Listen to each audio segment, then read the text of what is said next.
40 ദിവസത്തെ ഉപവാസം അവസാനം യേശുവിനെ കൊണ്ടെത്തിച്ചത് പിശാചിന് മുമ്പിലാണ്. ദൈവപുത്രൻ്റെ മുമ്പിൽ നിൽക്കാൻ തക്കവിധത്തിൽ പിശാചിന് എങ്ങനെ ധൈര്യമുണ്ടായി അറിയില്ല. പക്ഷേ ഒരു കാര്യം അറിയാം, ഏറെ പ്രാർത്ഥനയിലൂടെ കടന്നുപോയ ഒരു ക്രിസ്തു തീർച്ചയായിട്ടും പിശാചിനെ അഭിമുഖീകരിച്ചിട്ടുണ്ട്, അവൻ്റെ പ്രലോഭനത്തെ അഭിമുഖീകരിച്ചിട്ടുണ്ട്. നമുക്കുള്ളൊരു സാധ്യതയാണ് ഈ ഗോസ്പലിൻ്റെ തുടക്കം തന്നെ പറയുന്നത്.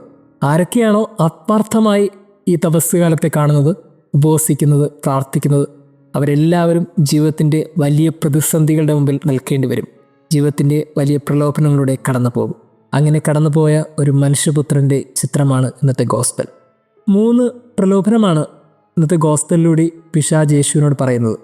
1, നീ ദൈവപുത്രനാണെങ്കിൽ ഈ കല്ലിനെ അപ്പമാക്കാൻ പറയുക. 2, എല്ലാ സർവ്വചരാചരങ്ങളെയും കാട്ടിയിട്ട് പറഞ്ഞു, ഇവയുടെ എല്ലാ അധികാരവും എനിക്ക് നൽകപ്പെട്ടിരിക്കുന്നു, അതുകൊണ്ട് നീ എന്നെ ആരാധിക്ക്, ഇതെല്ലാം നിനക്ക് ഞാൻ തരാം.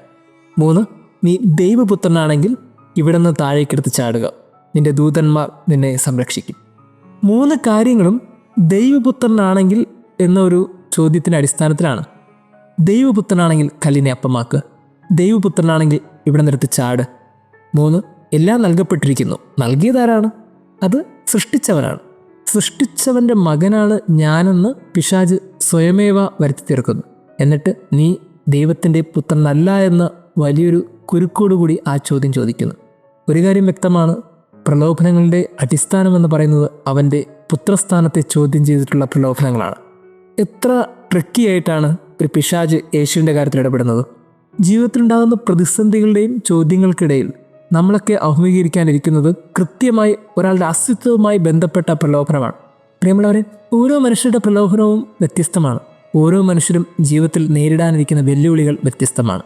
ആ വെല്ലുവിളികളുടെ കണക്ക് അവർ എന്തിനോടാണോ ഏറ്റവും അധികം ആഭിമുഖ്യം പുലർത്തുന്നത്, അതിനോടായിരിക്കും അവർ ഏറ്റവും അധികം വെല്ലുവിളികൾ നേരിടേണ്ടി വരുന്നത്. വെറുതെ ഒന്ന് ആലോചിച്ച് നോക്കിയേ, ഒരു പൗരോഹിത്യ സന്യസ്ത ജീവിതത്തിലായിരിക്കുന്ന ഓരോരുത്തരും അവരുടെ ജീവിതത്തിൽ ഏറ്റവും അധികം അവർ ക്രൈസിസ് അനുഭവിക്കുന്നത് അവർ വ്രതങ്ങളുമായി ബന്ധപ്പെട്ട കാര്യങ്ങളിലായിരിക്കും. ദാരിദ്ര്യം, ബ്രഹ്മചര്യം, അനുസരണം, ഇതുമായി ബന്ധപ്പെട്ട കാര്യത്തിലേക്കായിരിക്കും അവർ ഒത്തിരിയേറെ അസ്വസ്ഥരാകുന്നത്. അവരുടെയൊക്കെ കുമ്പസാരങ്ങളിലെ ഏറ്റവും വലിയ വേദനയായി നിൽക്കുന്നത് ഈ വ്രതങ്ങളെ കാത്തുസൂക്ഷിക്കാനുള്ള ഒരു ബുദ്ധിമുട്ടിനെ കുറിച്ചായിരിക്കും.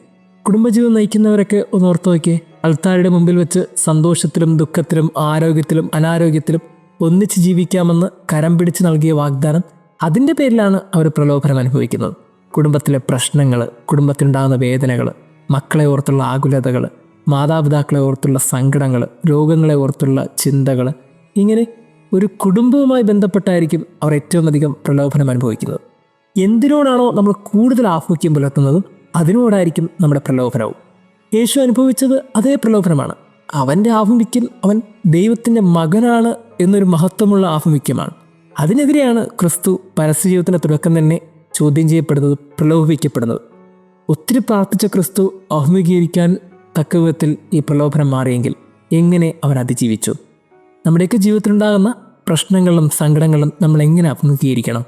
വളരെ കൃത്യമായിട്ടുള്ള ഉത്തരം യേശു തന്നെ അവൻ്റെ വാക്കുകളിലൂടെ പറഞ്ഞു വെച്ചു. കൃത്യമാണ് യേശുവിൻ്റെ ഉത്തരങ്ങൾ. 1, കല്ലിനെ അപ്പമാക്കാൻ പറഞ്ഞപ്പോൾ അവൻ പറഞ്ഞു, അപ്പം കൊണ്ട് മാത്രമല്ല മനുഷ്യൻ ജീവിക്കുന്നത് എന്ന് എഴുതപ്പെട്ടിരിക്കുന്നു. 2, ഇവയെല്ലാം നിനക്ക് ഞാൻ തരാം, നീ ആരാധിക്കുമെന്ന് പറഞ്ഞപ്പോൾ യേശു പറഞ്ഞു, നിന്റെ ദൈവമായ കർത്താവിനെ നീ ആരാധിക്കണം, അവനെ മാത്രമേ പൂജിക്കാവൂ എന്ന് എഴുതപ്പെട്ടിരിക്കുന്നു. 3, ദേവാലയ ഗോപുരത്തിൻ്റെ ശൃംഗത്തിൽ നിന്ന് ചാടാൻ പറഞ്ഞപ്പോൾ അവൻ പറഞ്ഞു, നിന്റെ ദൈവമായ കർത്താവിനെ പരീക്ഷിക്കരുത് എന്ന് പറയപ്പെട്ടിരിക്കുന്നു. കാര്യങ്ങൾ വളരെ വ്യക്തമല്ലേ?